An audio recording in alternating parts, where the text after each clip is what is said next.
Assalamualaikum warahmatullahi wabarakatuh. Selamat pagi, salam sejahtera untuk kita semua. Kami mengucapkan pertama terima kasih kepada ISEA, Prof. Nyoman dan tim, dan juga Great Change, Ibu Nuning, Pak Aho, Mbak Lala yang telah memandu acara ini dengan luar biasa. Kami membagi menjadi beberapa section, kurang lebih 5 section. Jadi di awal nanti Mas Dito yang akan memperkenalkan kita semua. Selanjutnya saya ngikut aja. Silakan Mas Dito. Oke, Assalamualaikum warahmatullahi wabarakatuh. Seperti yang tadi sudah disampaikan Mas Bosman sebelumnya, kita akan coba melakukan sharing terkait dengan proses yang ada di PT Pertamina Algeria. Jadi nanti kita akan bicaranya terkait dengan yang pertama kita perkenalkan dulu, tadi sudah diperkenalkan cukup jelas oleh Mbak Dinar, kemudian terkait dengan SCM Components dan peranannya, informasi tentang Algeria, kemudian selanjutnya tentang proses procurement terkait dengan objektif, prinsipal, dan flow prosesnya, dan yang terakhir lesson learn apa yang kita dapatkan. Next, Mas Bosman.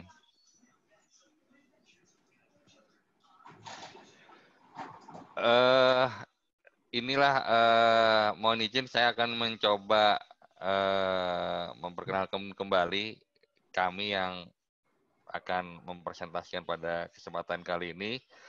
Sebenarnya tadi sudah cukup jelas ya oleh Mbak Dinar semuanya, tapi nggak ada salahnya saya ulang kembali. Perkenalkan, nama saya Haridito Sulaiman atau yang biasa dipanggil Dito. Saat ini saya bekerja di PT Pertamina EP sebagai Procurement Service Assessment Manager. Kemudian ada Pak Bosman yang sekarang menjabat sebagai Assistant Manager Strategic Procurement, dan ada satu lagi Mas Guna yang saat ini sebagai PF Assistant Manager Strategic Sourcing. Kalau bicara pengalaman, hampir semuanya kami bertiga dari awal memang ini bergerak di SCM Oil and Gas.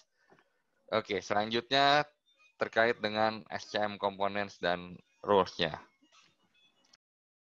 Bicara supply chain management, berdasarkan BERT 12 Starling 2003, supply chain management terdiri dari 3 komponen utama. Yang pertama adalah demand management, itu terkait dengan planning, strategic, depending demand, independent demand, analyze, provide information and data, database, regulation, dan standarisasi.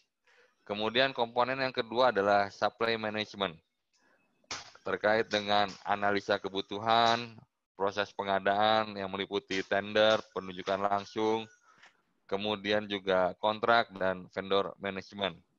Kemudian yang komponen terakhir adalah logistic management. Itu terkait dengan warehousing, di mana di dalamnya ada receiving, storage, upkeep, distribution, kemudian ada transportation, baik penumpang maupun material, heavy vehicle, custom clearance, dan terakhir mungkin write-off.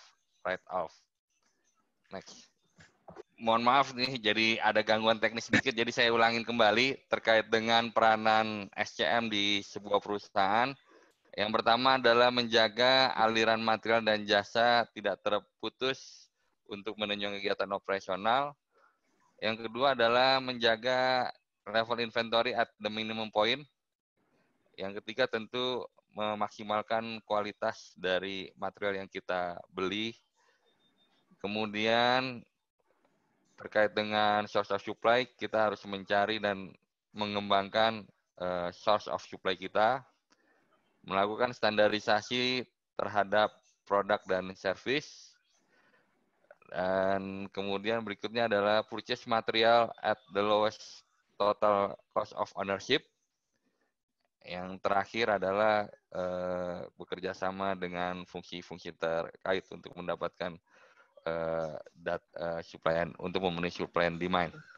Pertama, Aljazair sendiri itu berada di bagian utara dari Afrika, tidak seperti negara lain di Afrika yang berkulit hitam. Rata-rata Aljazair itu kulitnya lebih cerah karena banyak berada terutama yang berasal dari utara. Kemudian, sebagaimana diketahui, kegiatan hulu migas ini adalah kegiatan yang membutuhkan investasi yang besar untuk operasional maupun proyek, kemudian juga heavy regulated karena mempengaruhi keuangan negara. Di Aljazair pun juga diatur sama kurang lebih. Kemudian Aljazair merupakan negara OPEC dan penghasil nomor 6 minyak bumi di dunia, pengekspor nomor 6 di dunia, dan masuk juga sebagai 10 besar penghasil gas alam di dunia. Nah, sebagai pertimbangan atau konsiderasi untuk kegiatan apapun di Aljazair yang terkait dengan industri oil and gas, pertama adalah jaraknya dari kita, itu kurang lebih 12.500 km, dan untuk mencapai ke lokasi, biasanya lokasi, suara saya kedengeran jelas nggak ya? Jelas, Pak. Bagus, Pak, bagus. Oke, jadi MLN ini berada di bagian selatan atau kurang lebih 875 km dari Algier. Algier itu ibu kota dari Aljazair atau Algeria. Nah, kita untuk menuju lokasi itu kurang lebih 4 kali stop. Pak Dito adalah frontier pada saat Pertamina mengakuisisi blok MLN 405. Pak Dito adalah salah satu yang orang pertama kali berada di Aljazair. Nah, saya menggantikan Pak Dito itu tahun 2015 sampai dengan 2019. 4 kali stop, kemudian yang patut dipertimbangkan berikutnya adalah Jakarta itu 6 jam lebih awal daripada Aljazair. Jadi Aljazair ini ngikut waktu Eropa. Dia berada selatan Laut Mediterania. Nah, yang ketiga itu bahwa di MLN ini Gurun Sahara. Kalau kita lihat Gurun Sahara terbesar di muka bumi itu berada di Aljazair. Bagian terbesarnya. Jadi dia remote, kemudian kota paling dekat itu adalah Hasimasaut, kurang lebih 375 km. Bahasa yang digunakan adalah bahasa resminya adalah Arab, kemudian Perancis, bahasa perkantoran, tetapi tentu dalam berkomunikasi bahasa Inggris juga menjadi bahasa bisnis di situ, karena ternyata bahasa Inggris lebih mudah untuk mengabsorb istilah-istilah yang sifatnya keengineeringan. Itu sebagai konteks awal. Kemudian hubungan ini bisa kita lihat disederhanakan dari diagram yang akan kami tampilkan. Ini adalah bahwa untuk industri oil and gas, di mana pemerintah Aljazair mempercayakan kepada Sonatrach. Sonatrach itu berfungsi sebagai regulatory body seperti SKK Migas di kita dan juga bertindak sebagai operator seperti Pertamina atau perusahaan lainnya. Jadi dia kayak ABRI dui fungsi membuat kebijakan dan juga bertindak sebagai operator. Kemudian bagian authority, ini juga ada pemerintahan Aljazair sendiri. Kemudian ada departemen migasnya atau Alnaf. Selanjutnya juga custom dan juga military. Paling penting adalah setiap pergerakan kita sejak ada tragedi BP Inaminas di tahun kalau nggak salah 2011, itu setiap pergerakan wajib hukumnya dikawal oleh militer untuk ekspat. Jadi jarak lokasi kita ke perbatasan Libya itu kurang lebih 250 km, di mana Libya dianggap negara yang memiliki tingkat kestabilan yang tidak tinggi gitu loh. Jadi teroris mudah masuk di perbatasan dari Aljazair ke Libya atau sebaliknya. Stakeholder kita adalah publik tentu saja, publik yang berada di situ, terutama yang ada di Hashim Masaud. Kemudian community di situ juga ada university community dan komunitas-komunitas lainnya. Customer di sini adalah pembeli minyak, which is another kita membawa semua minyak yang kita hasilkan itu ke dalam negeri sebenarnya. Kemudian Sonatrach sendiri, karena Sonatrach sebagai shareholder kita juga ada pembagian hasil kan, semua K3S yang bekerja pasti ada DMO Domestic Market Obligation. Kemudian untuk pemegang saham itu partners, saat ini kita Repsol dan juga Sonatrach. Saya gambarkan ini secara umum dan ini berlaku untuk hampir semua PSC yang ada di Aljazair. Nah, challenge apa saja yang kita hadapi di Aljazair yang mungkin juga sebagian kita temukan di negara kita? Kurang lebih itu ada 6. 3 yang pertama adalah hukum dan peraturan serta aturan. Hukum yang digunakan adalah hukum Aljazair, Syariah Law. Kemudian peraturan yang diterbitkan itu berasal dari Al-Naf, ini terkait dengan peralatan-peralatan digunakan di lingkungan industri migas di situ. Katakanlah untuk valve-valve yang di atas 4 inci, mereka harus mendapatkan sertifikasi dari Al-Naf atau satu lagi DGM. Sertifikasi ini sifatnya mandatori, jadi dari proses green material atau katakanlah kita import casing misalnya, dari green pipe-nya itu harus disertifikasi oleh pihak Al-Naf. Kemudian pada saat proses intermediate, heat treatment, dan sampai dengan finished product, itu mereka harus mengeluarkan sertifikasi. Nah, dengan adanya sertifikasi ini nanti barulah kita bisa melakukan importasi. Berikutnya Sonatrach.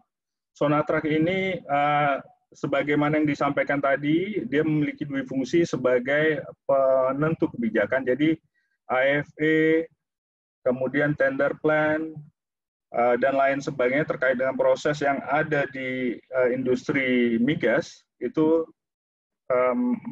merekalah muaranya. Yang berikutnya adalah provinsi atau wilayah. Nah, wilayah ini menerapkan aturan-aturan terkait dengan ketenagakerjaan, kemudian movement.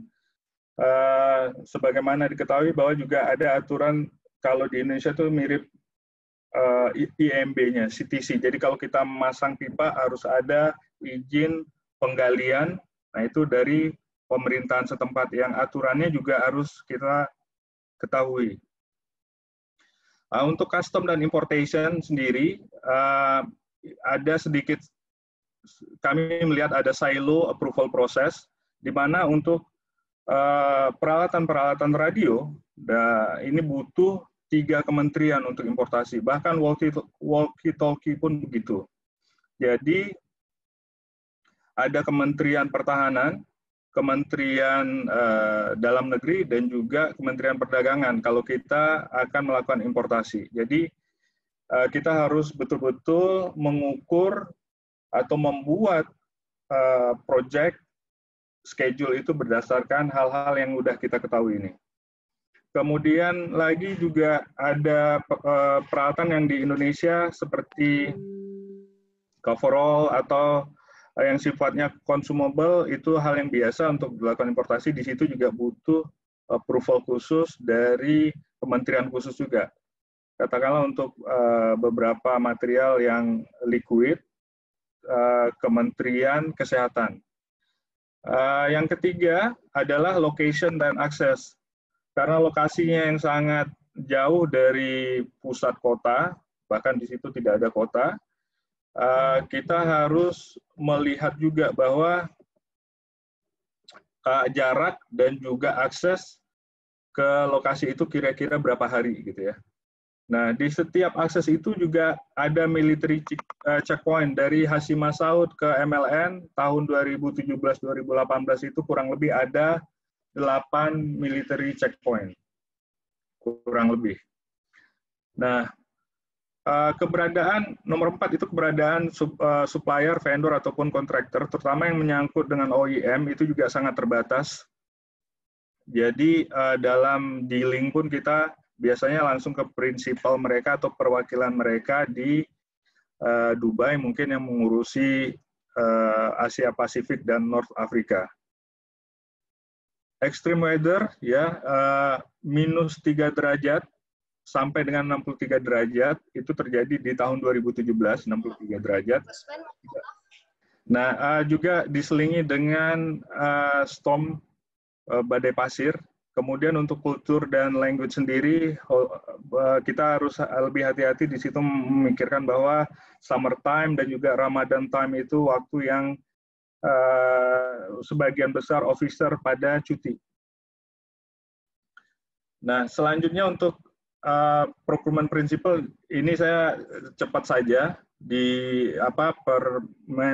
Menteri BUMN juga ada yang bikin 7, ada yang bikin 6, ada yang bikin 4. Intinya adalah bahwa pada dasarnya proses pengadaan itu harus efektif, efisien, kemudian juga transparan dan berkeadilan yang bisa diikuti oleh perusahaan-perusahaan yang memiliki kompetensi dan kualifikasi sesuai dengan kebutuhan kita dan juga untuk menghasilkan kompetitif harga dan dapat dipertanggungjawabkan.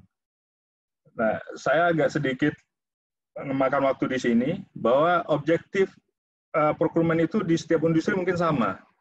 Pertama adalah untuk mendapatkan barang dan jasa yang tepat waktu, kemudian harganya juga pantas, dan kualitinya sesuai dengan harapan kita dalam jumlah yang sesuai dengan kebutuhan. Tapi ada satu lagi, objektifnya di lingkungan oil and gas industry adalah dia harus comply dengan aturan yang ada agar nanti biaya-biaya yang dikeluarkan untuk proses pengadaan ini bisa di-recover. Saya lanjut ya.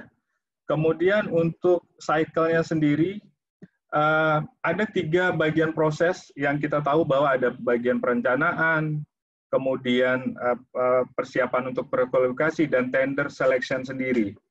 Nah, ini detailnya nanti kita bisa ke slide berikutnya, tetapi sebelum ini dilakukan, itu ada pembicaraan mengenai WPNB, Work Plan and Budget, yang harus disetujui oleh otoritas setempat terkait dengan cost recovery nantinya.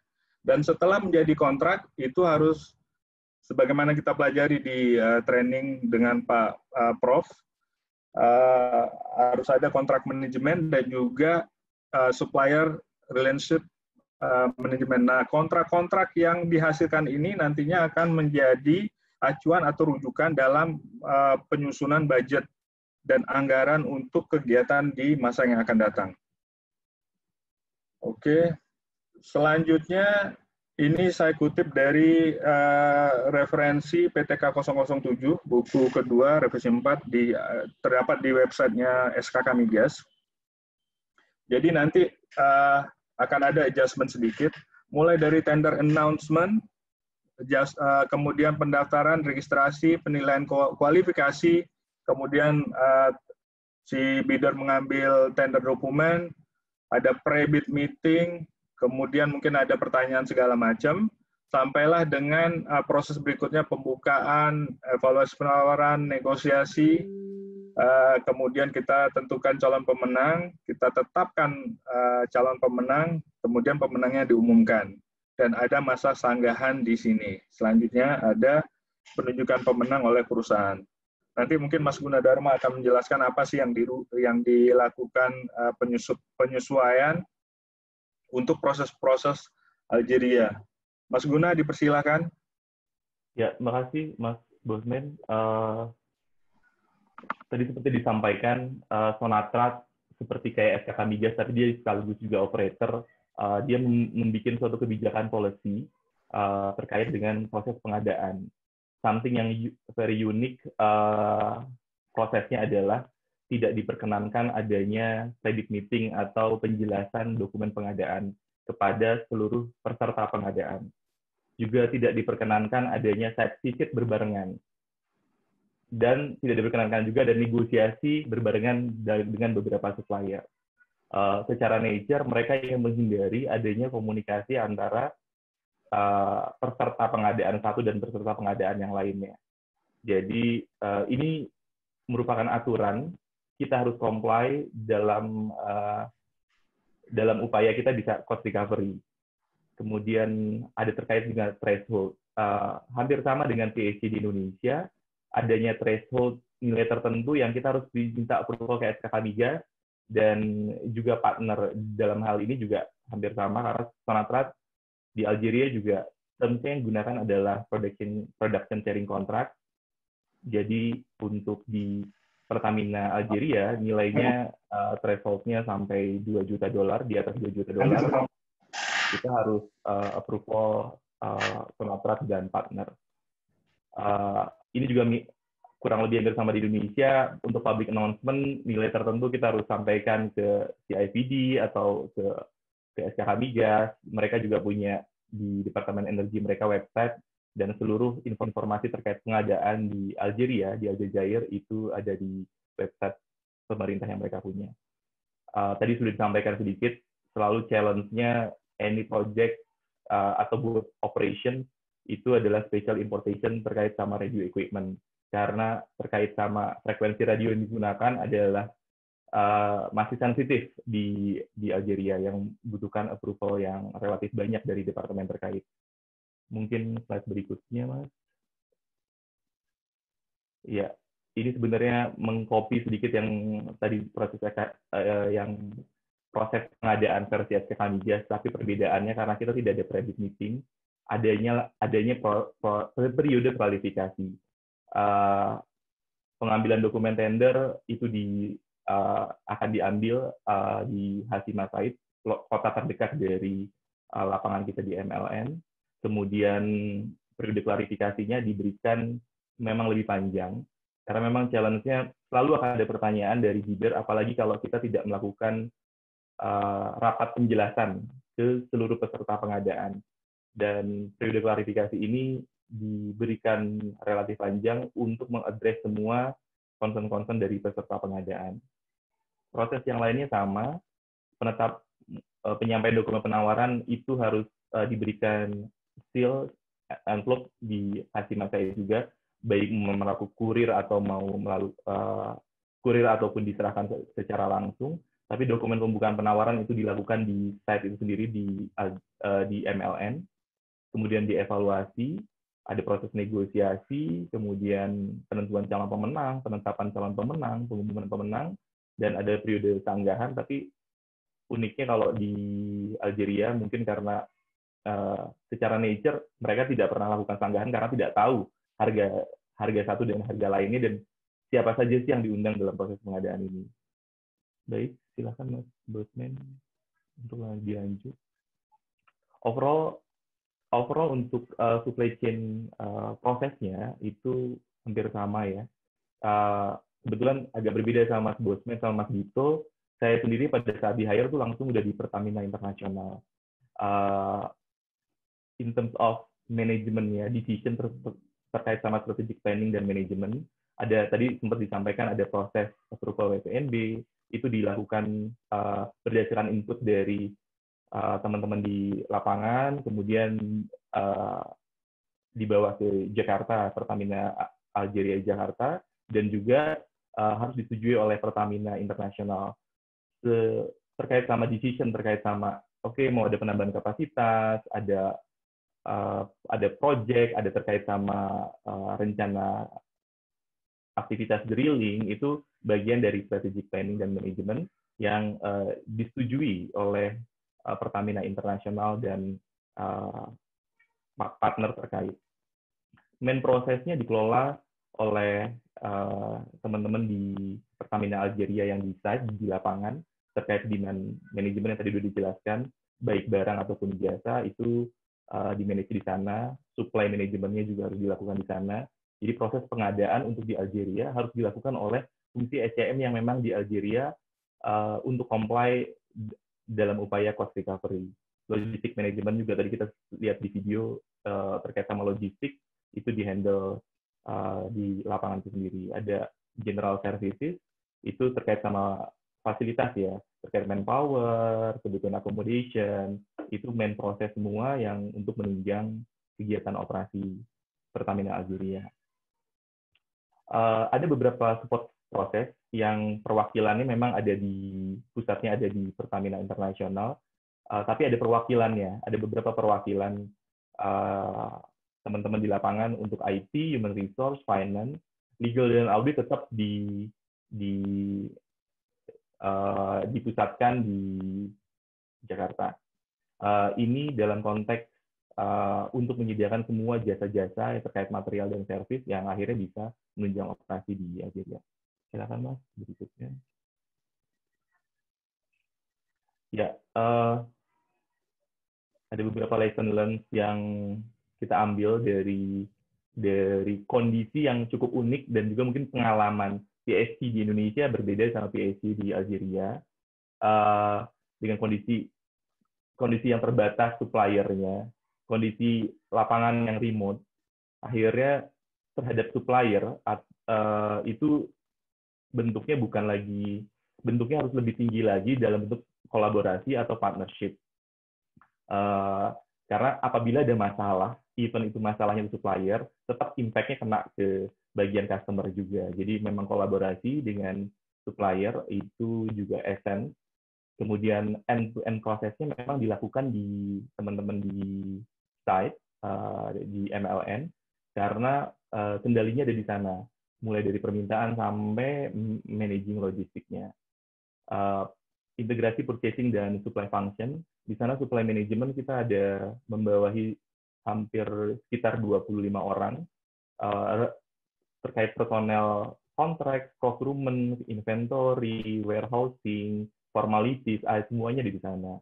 Dan harapannya ke depannya adalah SM adalah core capability yang merupakan essence juga dalam menunjang operasi di sana.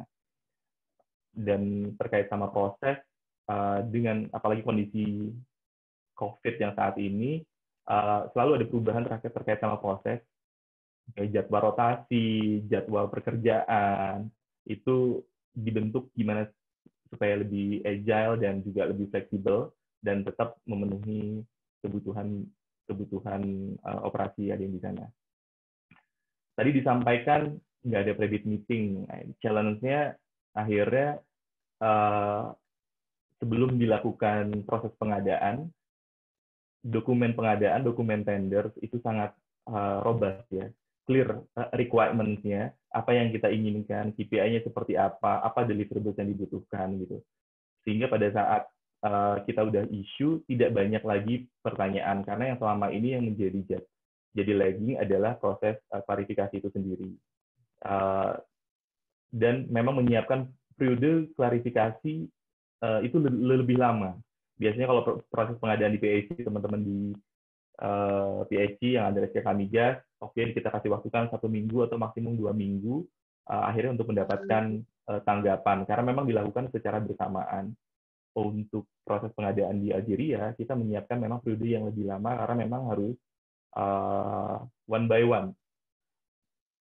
Logistik issue disampaikan tadi terkait remote, lokasinya kesusahan, ada formalitiesnya segala macam.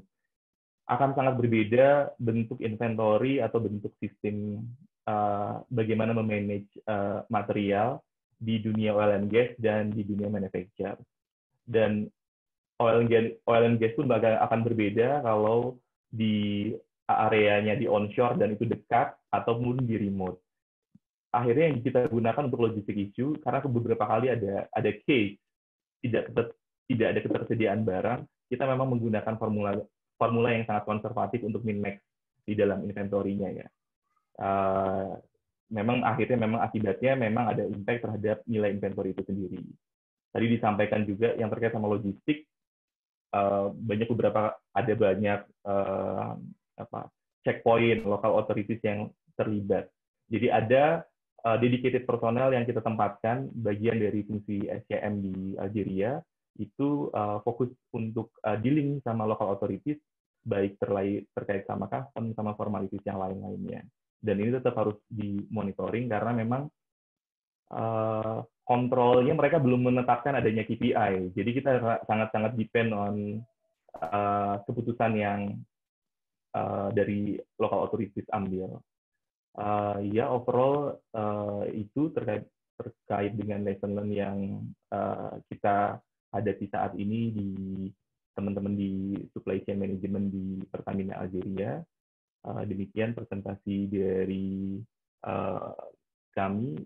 Selanjutnya saya serahkan ke Mbak Dinar. Mbak Dinar, silakan.